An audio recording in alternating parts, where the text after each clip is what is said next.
وبعد كده نعمل انستول. ودي كانت اخر خطوة في عملية الانستول للبايثون. كود وذا سم من الصفر نبدأ نوصل للأحلام. يا سلام. لابتوب مفتوح قلبك مليان. السلام عليكم ورحمة الله وبركاته. اهلا بيكم في الجزء الاول من كورس بايثون. وفي المحاضرة دي هننزل الادوات اللي هنحتاجها علشان نبدأ في تعلم بايثون.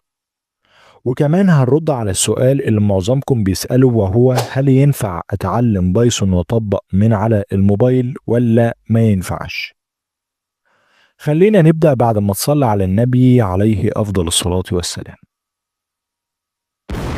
الادوات اللي هننزلها على الكمبيوتر هم حاجتين بس.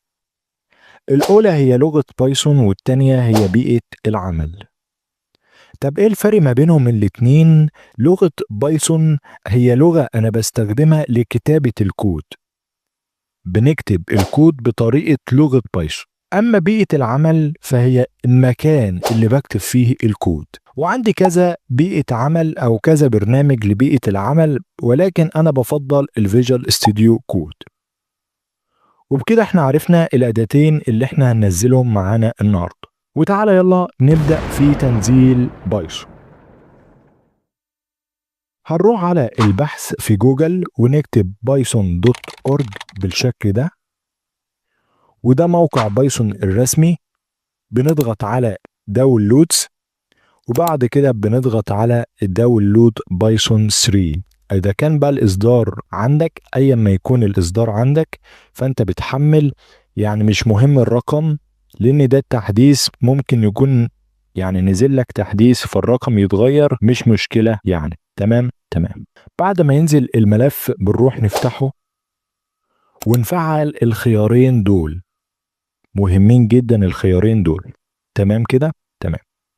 بعدها بضغط على Customize Installation، وبعدها Next، وبعد كده نفعل خيار الانستول بايثون 3، وبعد كده نعمل انستول.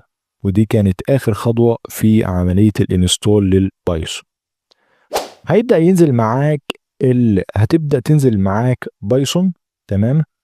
وبعد ما عملنا انستول بالشكل ده نقدر نتأكد ونشوف بايثون نزلت بالفعل ولا لأ. بنروح على الكوماند بروموت ونكتب فيه الكود ده اللي هو بايثون، وبنسيب مسافة. بعد كده بنحط 2 داش، بعد كده بنعمل فيرشن، نكتب كلمة فيرشن VERSION بالشكل ده، وبنبدأ نعمل انتر. فلو هيجيب لك حاجتين، ممكن يجيب لك اول حاجة ان بايثون، يجيب لك بايثون وجنبها الاصدار اللي انت منزله، وممكن يجيب لك ان بايثون مش موجودة. في حال لو جاب لك بايثون والاصدار، يعني اذا بايثون موجودة، وكده احنا اتأكدنا بالطريقة السهلة دي. في حال بقى لو كانت بايثون مش موجودة فانت عملت حاجة غلط في التنزيل. تمام كده. تمام. تعالى يلا ننزل الأداة التانية اللي هي الفيجوال ستوديو كود. هنروح في البحث في جوجل ونكتب VSC داونلود. VSC وديت اختصار للفيجوال ستوديو كود. هنضغط على أول خيار عندي بالشكل ده، وبعدين نختار النظام بتاعنا، إذا كان بقى نظامك ويندوز أو لينكس أو ماك أو إس بنختار النظام بتاعنا. اخترنا النظام، وبتحفظ الملف في اي حتة انت تحبها. وبعد كده هيبدأ الملف ينزل معاك، وبعد الانتهاء بنفتح الملف ثم نفعل I accept the agreement، نفعل الخانة دي لان الخانة دي مهمة جدا، وبعدين next، وبعدين نفعل كل الخيارات اللي في الصفحة دي. الخيارات ديت مهمة جدا ان احنا نفعلها، ثم نيكست، ثم انستول بالشكل ده، وهينزل معاك. وبكده يبقى احنا نزلنا الأداة التانية بفضل الله. اما اجابتي عن السؤال هل ينفع نطبق على الموبايل، فالإجابة نعم ينفع، ولكن هيواجهك صعوبة في المشاريع الكبيرة. وبالذات أو بالأخص هيكون في الجزء الثاني والجزء الثالث. فمش مشكلة انك تتعلم الاساسيات من على الموبايل، ولكن هيواجهك مشكلة في التطبيق الجزء الثاني والجزء الثالث على الموبايل. هنروح ننزل برنامج اسمه بايثون كود من على البلاي ستور زي ما انت شايف كده،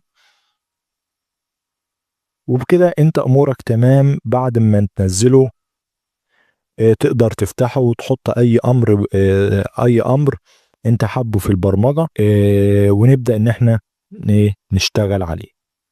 ان شاء الله المحاضرة الجاية هنعرف ازاي نشغل الادوات دي، اذا كان على الموبايل او اذا كان على الكمبيوتر. لو وصلتوا لحد هنا اعمل اشتراك في القناة علشان يوصلك الفيديوهات الجديدة. بخطوة توصل وحدها، كود ودسم حلمك مش بعيد، اكتب بس سطر والباقي هيجي اكيد.